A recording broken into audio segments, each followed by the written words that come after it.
திராவிட முன்னேற்றக் கழகம் ஆட்சி அமைந்ததற்கு பிறகு தமிழக மக்களுக்கு பாதுகாப்பு இல்லை, ஒட்டுமொத்த சுதந்திரமும் அவர்களுக்கு பறிக்கப்பட்டுவிட்டன, சட்ட ஒழுங்கு தமிழகத்தில் இல்லவே இல்லை என்றும் உடனடியாக தமிழகத்தில் திமுகவின் ஆட்சியை கலைப்பதற்கு 356 சட்டத்தை பயன்படுத்துங்கள் என்று ஆளுநரிடம் தற்பொழுது எதிர்க்கட்சியினர்கள் மனு ஒன்றையும் கொடுத்துள்ளார்கள்.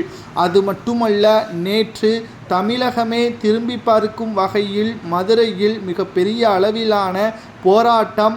மேலூர் மக்கள் சுமார் 5000 நிலப்பரப்பு கொண்ட விவசாயத்தை பாதுகாக்க வேண்டும் என்பதற்காக அனுமதி இல்லாமல் இந்த போராட்டம் நடைபெற்றுள்ளது. இதற்கு காரணம் திமுக தான் என்றும் முறைப்படி அனுமதி கேட்டும் ஆனால் கொடுக்காத காரணத்தினால் கிட்டத்தட்ட மேலூரில் இருந்து மதுரை தபால் நிலையம் வரை மிகப்பெரிய அளவிலான போராட்டம். இதை கட்டுக்குள் கொண்டு வர முடியாமல் மதுரை திருச்சி சாலை ஒட்டுமொத்த பாதிப்புக்கு உள்ளாகியது.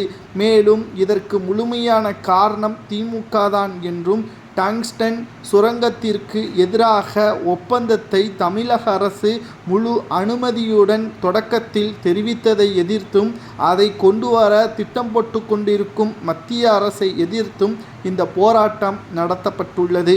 முழுக்க மத்திய அரசு மீதுதான் தவறா என்று பார்த்தால் நிச்சயமாக ஆரம்பத்திலேயே இந்த பிரச்சனையை தீர்த்திருக்கலாம். ஆனால் பணத்தின் ஆசையின் காரணமாகவும் விவசாயிகள்தான் ஏழைகள்தான் நம்மால் ஆட்சி நடைபெற்று கொண்டிருக்கிறது என்பதை மனதில் வைத்துக்கொண்டு டெண்டருக்கு ஒப்பந்தங்களை அனுமதி கொடுத்த தமிழக அரசால் தான் தற்பொழுது மக்கள் கடும் கோபத்தில் உருவாகியுள்ளார்கள்.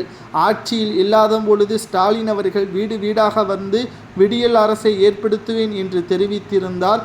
ஆட்சிக்கு வந்த பிறகு எங்களை ஓரம் கட்டி கூண்டோடு மரண தண்டனை கொடுக்கும் விதமாக இந்த திட்டத்தை கொண்டு வந்தது சரியா என்ற கேள்வியையும் நேற்று நடந்த போராட்டத்தின் பொழுது தெரியப்படுத்தியுள்ளார்கள்.